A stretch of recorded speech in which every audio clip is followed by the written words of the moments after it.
ఆడపిల్లని సెక్స్ కోణంలో చూడాలి.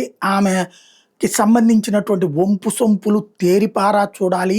ఆవిడతో మనం కలల్లో అనుభవించేయాలి అన్నటువంటి ఆలోచన మా చిన్నప్పుడు ఎప్పుడూ తెలీదు.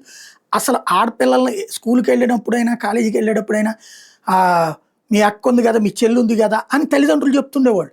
పక్కింటి అమ్మాయి మన ఏరియాలోనే చదువుతుంటే, మన స్కూల్లోనే, మన కాలేజీలోనే. మీ చెల్లిని చూడరా, అమ్మాయితో మాట్లాడు, లేకపోతే మీ అక్కతో మాట్లాడు, ఇట్లా ఉండేది. అంటే వాళ్ళని చూసినప్పుడు కూడా మా అక్కో, మా చెల్లో అనేటటువంటిది నేర్పేవాళ్ళు. అలాగే వేరే ఆంటీని పిన్ని లేకపోతే ఆంటీ ఇట్లా మాట్లాడినప్పుడు వాళ్ళ ఆంటీలో శృంగారం చూసేవాళ్ళం కాదు. ఆంటీలో అమ్మని చూసేవాళ్ళం.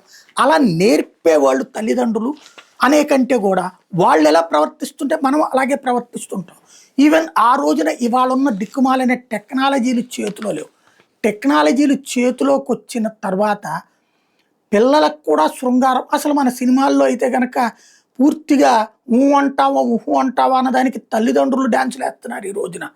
లేకపోతే ప్యూర్లీ సెక్సువల్ ఆబ్జెక్ట్తో తీసేటటువంటి పాటలకి ఎగిరి గంతులు వేస్తున్న రోజులు, పెళ్ళిళ్ళల్లో కూడా డ్యాన్సులు అవి వేస్తున్న రోజుల్లో చివరికి అదేంటో తెలుసుకోవాలన్న ఆసక్తి చిన్నతనంలో పెరిగితే అత్యాచారాల వైపుకి వెళ్తామనే ఒక నీచమైనటువంటి పరిస్థితులకి సొసైటీ చేరుతోందనడానికి సజీవమైనటువంటి సాక్ష్యం ఇది.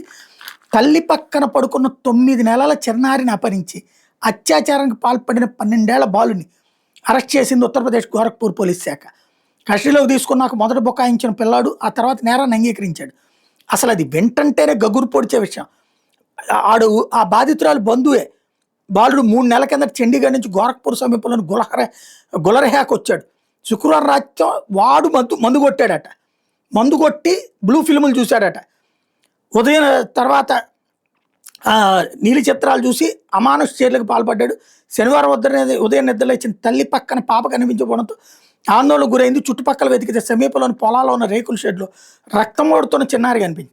పాప పరిస్థితి సుష్మంగా ఉండడంతో గోరఖ్పూర్లోని బీఆర్టీ వైద్య కళాశాలకు తరలించి లైంగిక దాడి జరిగినట్టే దాడి. అసలు దీన్ని వెంటంటేనే గగురు పొడుస్తుంది వ్యవహారం.